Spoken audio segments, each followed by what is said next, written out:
Halo semua, balik lagi di channel Toraokun. Sebelum pembahasannya dimulai, silahkan klik tombol subscribe dan aktifkan lonceng notifikasinya supaya kalian gak ketinggalan info dan teori terbaru seputar One Piece. Buat kalian yang mau informasi tambahan soal SBS atau databook, kalian bisa follow Instagram Toraokun. Di sana admin akan memposting soal SBS, databook, dan berbagai teori singkat. Sekarang lanjut ke pembahasan.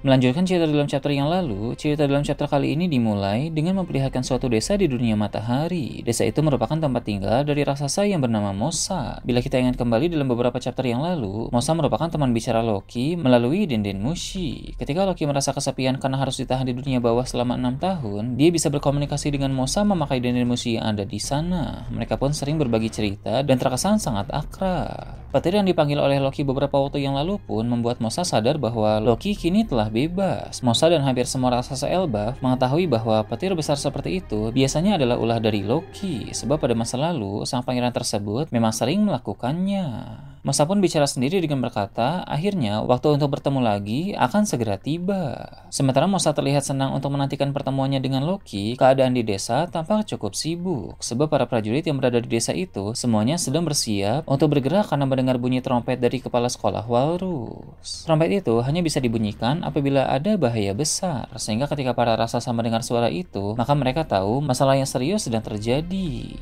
Salah seorang prajurit di desa itu pun meminta semua anak kecil dan perempuan yang bukan petarung untuk masuk ke dalam rumah, demi mengantisipasi seandainya masalah yang terjadi melebar sampai ke desa mereka. Beberapa dari anak-anak dan perempuan di sana pun tampak panik dan langsung masuk ke rumah masing-masing. Beralih ke tempat lain di Elbaf, diperlihatkan Lilith dan Bonnie. Mereka berdua juga bisa mendengar suara dari trompet. Bonnie bertanya apa itu. Lalu Lilith menjelaskan bahwa sepengetahuannya itu adalah trompet yang menandakan adanya masalah besar di Pulau Elbaf. Sebagai klon Vegapunk yang memiliki banyak sekali pengetahuan, tak heran Lilith tahu soal hal ini. Dengan begitu, dia dan Bonnie pun langsung bergerak menuju ke arah suara tadi. Kemudian, diperlihatkan lokasi pesta di desa barat yang sudah kosong, karena semua orang yang awalnya ada di sana telah pergi dalam dua kelompok. Ada yang pergi ke wilayah yang terbakar untuk segera memadamkan api akibat ulah petir Loki, dan ada pula yang pergi ke sekolah Walrus karena suara trompet. Di pelabuhan dekat desa tersebut, terdapat kapal bajak laut Giant Warrior yang sedang terparkir. Seperti yang kita tahu, di kapal itu ada Kuma yang sedang dalam keadaan tidak berdaya atau rusak. Sang cyborg itu telah terluka parah dan berusaha keras untuk melampaui batasannya ketika berada di Pulau Egghead yang lalu, sehingga wajar keadaannya sekarang cukup memprihatinkan. Tiba-tiba, ada seorang raksasa misterius yang naik ke kapal bajak laut Giant Warrior. Di sana dia melihat Kuma dan menyebutnya sebagai Buccaneer, karena memang Kuma berasal dari ras tersebut. Raksasa misterius itu pun mengangkat tubuh Kuma kemudian membawanya pergi. Entah siapa raksasa ini dan apa tujuannya membawa Kuma, tapi tentu hal tersebut akan menjadi persoalan baru dalam cerita di Elbaf ini.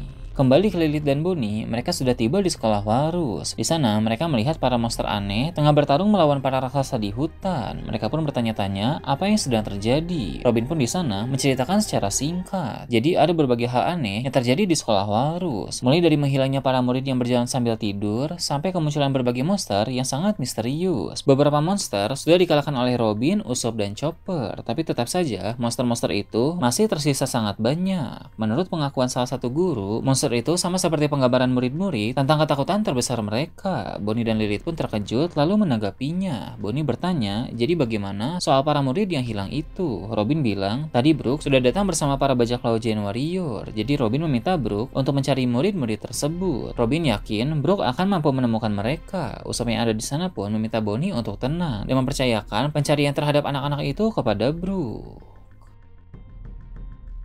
Lalu, Lilith mulai berbicara soal monster yang mirip penggambaran ketakutan dari murid-murid itu. Lilith bilang dia pernah membaca soal buah iblis yang memiliki kekuatan untuk mengubah ketakutan orang lain menjadi makhluk hidup yang nyata. Lilith pun menduga para monster yang dihadapi oleh para raksasa di hutan ini muncul karena ulah dari pengguna buah iblis tersebut. Mendengar itu, membuat Bonnie langsung marah karena ada orang yang berani main-main dengan rasa takut dari anak-anak. Bonnie sebagai seorang anak kecil yang telah mengalami berbagai pengalaman yang menakutkan dan traumatis, paham bahwa rasa takut tidak boleh dihidupkan dalam kenyataan. kenyataan. Dia pun ingin segera mencari siapa pelakunya dan menghajar orang itu. Robin meminta Bonnie untuk tenang dan jangan gegabah. Untuk sekarang, mereka harus fokus menjaga keamanan di sekolah Varus. Apabila semua monster sudah dikalahkan dan tidak tersisa satupun, barulah mereka akan mencari siapa pelakunya. Robin juga sebenarnya menaruh curiga kepada Ange. Mengapa seorang guru sepertinya menyuruh para anak-anak raksasa menggambar ketakutan mereka? Ada indikasi bahwa Ange sebenarnya sengaja menyuruh anak-anak itu menggambar semua ketakutan mereka, karena itu bagian dari syarat untuk mengubah ketakutan itu menjadi nyata. Jika dugaan Robin ini benar, berarti Ange adalah pengkhianat Elbaf dan bersekongkol dengan para ksatria suci, sehingga dia menyuruh anak-anak menggambar ketakutan mereka agar Somers bisa mengubahnya menjadi kenyataan. Ditambah lagi, Ange tidak terluka sama sekali, padahal Wolfie yang sama-sama guru yang sedang mengajar di sana, tubuhnya terluka sangat parah akibat diserang oleh ksatria suci.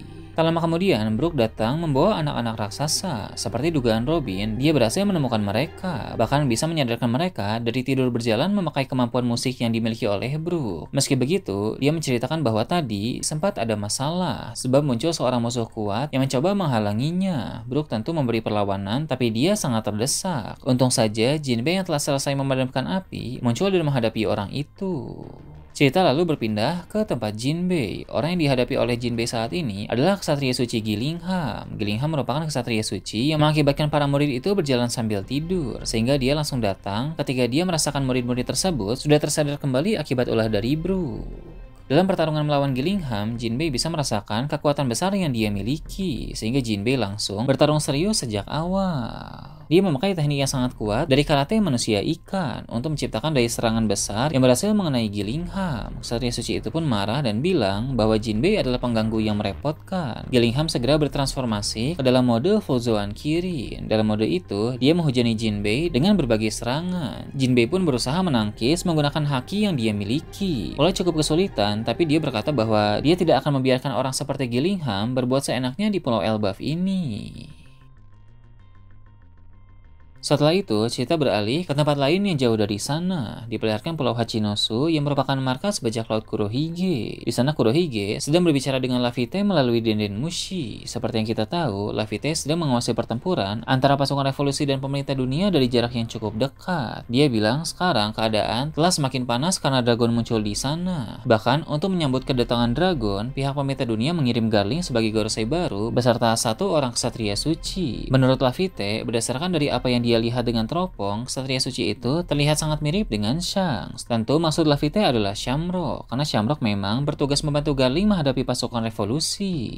Kurohige pun tersenyum dan bilang, sepertinya itu adalah saudara kembar Shanks yang dulu sempat dibicarakan. Jadi rupanya Kurohige sudah tahu bahwa Shanks memiliki saudara kembar yang menjabat sebagai ksatria suci. Kurohige bilang, ini adalah situasi yang sangat bagus dan mereka harus mencari celah untuk mengambil keuntungan dari konflik tersebut. Dia meminta Laffite untuk tetap memantau keadaan, sementara dia akan melakukan persiapan di Pulau Hachinosu. Shiryu pun berkata, Kurohige sebaiknya berhati-hati jika akan bergerak keluar markas, sebab ada informasi dari informan bahwa bajak laut Akagami sedang berada di suatu pulau yang lokasinya tidak jauh dari Hachinosu. Shiryu menduga Shanks memang sedang memantau pergerakan dari Kurohige. Sementara itu, Garp yang ditahan di markas pun bisa menjadi masalah, karena ada potensi rekan-rekannya dari Angkatan Laut akan datang untuk berusaha menolongnya, sehingga apabila Kurohige meninggalkan markas, dia tidak boleh membawa terlalu banyak komandan Titan, karena Pulau Hachinosu harus tetap dijaga dengan sangat ketat. Kurohige pun berkata situasi ini sangat menarik, karena Shanks dan saudara kembarnya melakukan pergerakan besar pada saat yang bersamaan. Setelah itu, cerita beralih ke tempat Shanks. Sementara memantau pergerakan dari bajak laut Kurohige, dia menerima dua informasi besar. Informasi pertama berasal dari informan di kalangan pemerintah dunia. Informasi itu tentang pertempuran antara pasukan revolusi melawan pemerintah dunia, yang mana Garling dan Shamrock terlibat dalam pertempuran itu. Kemudian informasi kedua adalah informasi yang berasal dari raksasa Elbaf, yang mengabarkan bahwa Loki kini sudah bebas. Para kru pun bertanya apa yang harus mereka lakukan. Shanks pun menjawab, kita fokus saja pada bajak laut Kurohige, karena situasi di Elbaf pasti akan baik-baik saja. Luffy dan kawan-kawan pasti bisa mengatasi Loki yang sudah terlepas. Itu juga bagian dari takdir Luffy sebagai Dewa Matahari Nika untuk menyelamatkan negeri para raksasa. Kemudian cerita berpindah ke lokasi pertempuran antara pasukan revolusi melawan pemerintah dunia. Di sana tampak ada banyak sekali kapal, baik dari pihak pemerintah dunia dan angkatan laut maupun dari pasukan revolusi. Namun tentu ada perbedaan jumlah kapal yang cukup besar di tempat itu, karena pemerintah dunia dan angkatan laut memiliki jumlah kapal dan pasukan yang lebih banyak dari pasukan revolusi. Kedua belah pihak itu pun sedang saling menyerang dengan sangat sengit. Dalam pertempuran tersebut, ada momen di mana Shamrock menggunakan pedang Cerberusnya untuk melancarkan serangan jarak jauh ke kapal utama pasukan revolusi. Serangan itu sama seperti yang dia lakukan terhadap Loki, di mana kepala-kepala dari Cerberusnya terbang sambil mengeluarkan pedang dari mulut mereka masing-masing untuk menyerang target. Dragon tentu tidak tinggal diam. Sang pemimpin pasukan revolusi itu menciptakan angin kencang sehingga kepala-kepala Cerberus dari pedang Shamrock langsung terhempas. Kemudian Dragon berkata, mulai saat ini dia akan mengambil langkah besar. Dia melompat ke kapal utama pemerintah dunia di mana Garling dan Shamrock sedang berada di sana. Dragon bertujuan untuk melawan mereka secara langsung. Garling dan Shamrock pun bersiap untuk bertarung melawan Drago. Nah itu tadi berbagai hal menarik pada chapter 1143. Gimana menurut kalian? Silahkan tulis di kolom komentar di bawah. Oke, segitu aja untuk pembahasan kali ini. Jangan lupa like, share, dan subscribe untuk video menarik selanjutnya. Gue Tora Akun, Shambles.